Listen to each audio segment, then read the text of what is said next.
પાણીની વ્યવસ્થા નથી, ખબર નહીં. પછી જમતી વખતે ખબર નહીં કે આપણા બોયું સમજે જ નહીં જમવામાં. થોડુંક લાઈનમાં ન રહેવાય. એટલે તમે આ સમજમાં તમે લાઈનમાં રહેવા માંડો, બીજા કોઈનો રહેતા હોય તમે લાઈનની શરૂઆત કરો. ખુરશી કેટલી અવ્યવસ્થિત પડી છે, તમારું જ ઘર છે, મૂકો ખુરશી વ્યવસ્થિત.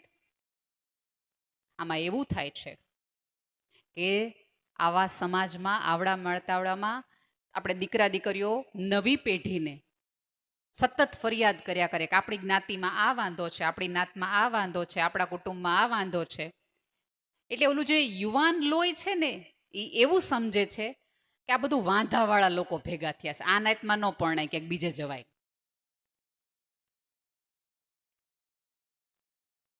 એના બદલે તમારા કુટુંબની સાહસ કથાઓ કયો. અત્યારે અહીંયા બેઠેલા બધા જ લોકોને, અહીંયા નવી નવી જનરેશન છે ને, તમે પૂછજો, એનું જનરલ નોલેજ બહુ જ સરસ છે. એને તમે એમ પૂછો કે ધીરુભાઈ અંબાણી ક્યાં ના, એ બાકી બાયોગ્રાફી બોલે, રતન ટાટાની બાયોગ્રાફી બોલે, ઝુકરબર્ગની બોલે, એલન મસ્કની બોલે. એને એમ તમે પૂછો કે ઝુકરબર્ગને વોર્ડરોબમાં કેટલા કપડાં છે, તો તરત બધા કહેશે ગ્રે કલરના ટી શર્ટ છે. એની પત્ની ક્યાંની, એને બધી ખબર છે. નાઇલ નદી ક્યાં આવી, બધી ખબર છે. પણ એના ત્રીજી પેઢીના દાદા આ નખત્રાણા ગામ મૂકીને ચેન્નઈ સ્થાયી થયા હતા, પછી કેવી રીતે થયા હતા એ ખબર છે? તમારા સાસુનું નામ ખબર છે, એના સાસુનું નામ તમને ખબર છે? દાદાનું નામ ખબર, દાદાનું ખબર. આમાં તો એવું છે કે 7-12 ચોપડે જ્યાં સુધી દાદા જીવતા હોય ને ત્યાં સુધી દાદા જીવતા હોય, પણ દાદા કોણ ને વાત કોણ? જનરલ નોલેજ આપવું જોઈએ પેઢીને, હું ના નહીં પાડું, પણ સાથે સાથે કથાની જેમ તમારા ઘરનો ઇતિહાસ કયો. આ વૃદ્ધો જે બેઠા છે ને એની પાસેથી ભૂતકાળનું જ્ઞાન થોડુંક લઈ લ્યો. આ કથાઓ હમણાં વહી જશે, તમને ખબર નહીં પડે કે તમે ક્યાંના છો, કોણ હતા. આ બધા પ્રસંગમાં આપણે નવી પેઢીને, બાળકોને લાવીએ છીએ જ એટલા માટે કે એને ખબર પડે કે આપણે ક્યાંના છીએ અને આપણે કોના છીએ. જેથી કરીને ખબર પડે કે મારાથી આ ન કરે, કારણ કે મારા દાદાએ આટલા વર્ષો પહેલા આ વસ્તુ કરી હતી, મારા પપ્પા આવા કરતા હતા. પણ આપણે એ વાતો તો કરવી જ નથી, ખરાબ જ વાતો કરવી છે. અને ક્યારેક ક્યારેક તો અમુક લોકો એટલું બધું સુધારણાનું કામ કરે બે સંબંધોની અંદર, તારે આમ નહીં કરવાનું, તારે ઓલું નહીં કરવાનું, તારામાં આ સારું નથી, ઓલું સારું નથી. એટલે આપણે એમ થાય કે એટલો બધો બદલાવ કરે છે, એટલી સાફ સફાઈ સામેવાળી વ્યક્તિમાં કરે કે જાણે મ્યુનિસિપલ કમિશનરના કોઈ કર્મચારી હોય કે જેને સફાઈ કામ કરવાનું જ હોય સામેવાળા માણામાં. ધીમા ખમો, થોડું સારું જોવાની ટેવ પણ પાડો. આજે પેલી 3 લાઈન છે એણે પોતાના ઉજાગરાઓ અહીંયા આપ્યા છે, એને જઈને ક્યારેક વધાવો અને એમ કહો તમારાથી થાય, અમારાથી તો આટલું બધું સહન, આટલું બધું ન કરી શકાય, આટલો બધો સમય અમે ના આપી શકીએ, તમે કરી શકો. એ લોકો એમ કે દાળમાં થોડુંક મીઠું ઓછું હતું, તમે એમ કહો ના રે ના, હારે બેહીને ખાવાની મજા છે, દાળના મીઠાની થોડી. એમ કે શાક બરાબર નહોતું, આમાંની કોઈક વ્યક્તિ અહીંથી માઇક પરથી એમ કે માફ કરજો, શાકની થોડીક વ્યવસ્થા સમજાણી, ત્યારે તમારે કેવું જોઈએ કે આ તો ઘરનો પ્રસંગ છે.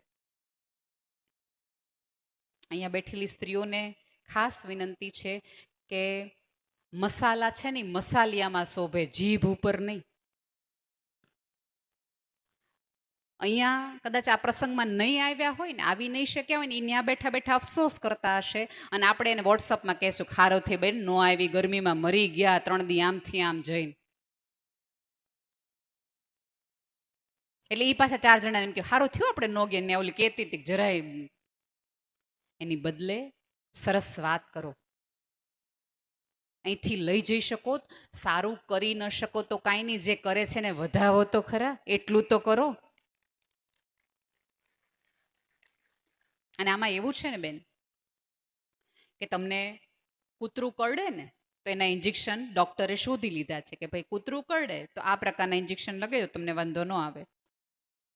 સાપનું ઝેર તમને ચડે ને તો એના પણ ઓપ્શન્સ છે, પણ કાનમાં કોક ઝેર નાખે ને એની હજી સુધી કોઈ દવા નથી ફેલાણી. એ ભાઈઓ હોય બહેનો એ બધાને લાગુ પડે છે. અહીંયા બેઠેલા ભાઈઓને પણ વિનંતી છે, તમને એમ કે હું તમને મૂકી દઈશ એમ,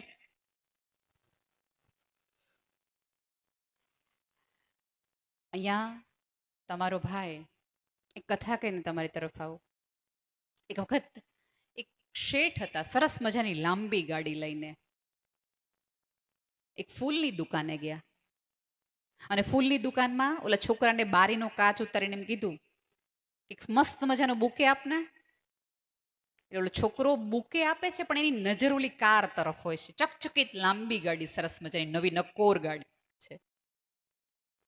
એટલે ઓલો સંવેદનશીલ માણસ હતો, એને ખબર પડી જાય છે કે છોકરાનું ધ્યાન ફૂલ દેવામાં નથી, ઓલી ગાડી તરફ છે. એટલે ઓલો શેઠ એમ કહે છે કે તને ગાડી ગમી ને? તો ઓલો છોકરો શરમાતો શરમાતો એમ કહે છે કે હા ગમી. ચલો છોકરો સાહસ સાથે પૂછે કે આ કેટલાની આવે? હે, જુવાન લોહી હતું, ઉગતું ફૂલ હતું. રસ પડ્યો કે આ કેટલાની આવે? ત્યારે ઓલા શેઠ એમ કીધું મને નથી ખબર, કારણ કે આ કારના પૈસા મેં નથી ચૂકવ્યા, આ કારના પૈસા તો મારા ભાઈએ ચૂકવ્યા છે. મારા મોટા ભાઈએ મને ગિફ્ટ આપી છે, એટલે મને નથી ખબર કે આ કારની કિંમત કેવી છે. એટલે છોકરાએ ફરીવાર સરસ મજાનો હાથ ફેરવ્યો એ કાર ઉપર. એટલે ઓલા થોડુંક માર્મિક રીતે, બહુ ભણેલ ગણેલ હતો એટલે થોડુંક રૂઆબ વાળો માણસ હતો. એને એમ કીધું તને એવું થાય છે ને કા કે તારે કોઈક આવો મોટો ભાઈ હોત તો તને આવી કાર ભેટમાં આપત. ત્યારે ઓલું ઓછું ભણેલા છોકરાએ શેઠને એમ કીધું કે નહીં, મારે એવી અપેક્ષા જીવન પાસેથી નથી કે મારે કોઈક મોટો ભાઈ હોય ને મને ગાડી આપે, પણ મારે હવે કોઈક એવા મોટા ભાઈ થવું છે કે મારા ભાઈને હું આવી ગાડી આપી શકું ભેટમાં. સાહેબ, અહીંયા બેઠેલા દરેક ભાઈઓને વિનંતી છે કે તમારો દુબળો નાનો ભાઈ આજુબાજુ મામા માસીનો હોય તો એને થોડો ખભો આપજો. કારણ કે મેં કીધું એમ કે રડી નથી શકતા, કોઈ સ્ત્રીને નહીં કહી શકે કે જે શેરમાં રોકાણ કર્યું હતું ને એના ભાવ નીચે જઈ રહ્યા છે. જે જમીરમાં એણે આટલું બધું સાહસ કર્યું હતું, કારણ કે એને હતું કે દીકરાને વિદેશ ભણવા મોકલવો છે, દીકરીના લગ્ન અહીંયા કરવા છે. કારણ કે હવે તો કેવું છે કે મેરેજ છે જ નહીં, વેડિંગ છે. મેરેજમાં તો સંબંધ હોય, બે વ્યક્તિ મળે, તો હવે તો વેડિંગ છે. Pre wedding, post wedding, pre honeymoon, post honeymoon, બધું. બે વ્યક્તિઓના વિચાર ન મળે તો ચાલશે, પણ બ્લાઉઝના મેચિંગ સાથે છોકરાની શેરવાની મળવી જોઈએ મેચિંગ. જેટલું પ્રી વેડિંગ માટે ઉત્સાહી છો ને, એટલા થોડા પ્રી કાઉન્સેલિંગ માટે પણ સજાગ અને સભાન બનો, તો લગ્ન જીવન સુંદર રીતે ચાલશે ને છૂટાછેડા ક્યારેય નહીં થાય.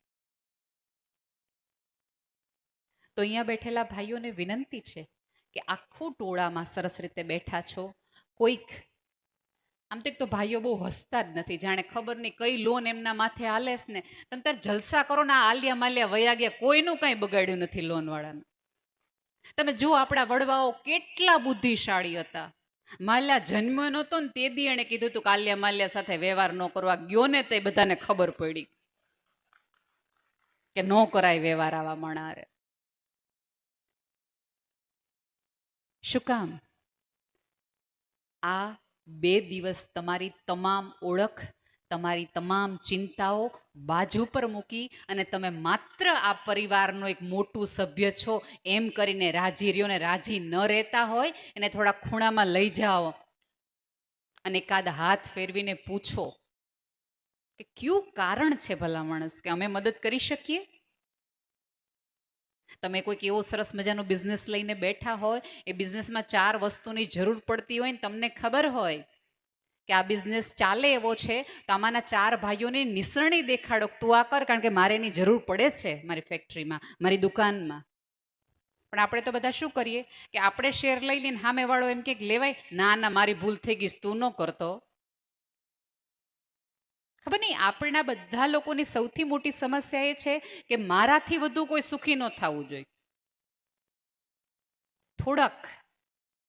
થોડાક આપણા આજુબાજુવાળાને સુખી કરશો ને, તો આવતા દિવસોમાં તમારે આ જ સમાજમાં દીકરા દીકરીઓ પરણાવવાના છે ને વાંધો નહીં આવે. તમારે અત્યારે જેને સમસ્યાઓ નડે છે ને ક્યાં ક્યાંય હારા ઠેકાણા છે. ઠેકાણા એટલા માટે નથી, આપણી પાસે સારું બીજ વાવેતરનું હતું, આપણે ગામને દીધું નહીં. ઉધઈ ખાઈ ગઈ પણ કોઈને દીધું નહીં. બાજુના ખેતરમાં દીધું હોત તો ત્યાંય મોટું થયું હોત, એની હવેલીએ મોટી થાત ને દીકરીને દેવા થાત કે આ ઘરે જાઓ માગું લઈને, ખોડા મોટા છે. થોડુંક આવું વિચારવાનું કરો. મેં કીધું કે તમે તો એવી પ્રજાતિમાં છો કે જે મુઠ્ઠીમાંથી અનેક ગણું કરીને સમાજને આપો છો, કાળો તડકો વેઠીને પણ. એ મુંજારાઓ તમે લીધા છે, તો હવે વારો છે એકબીજાનો લઈને.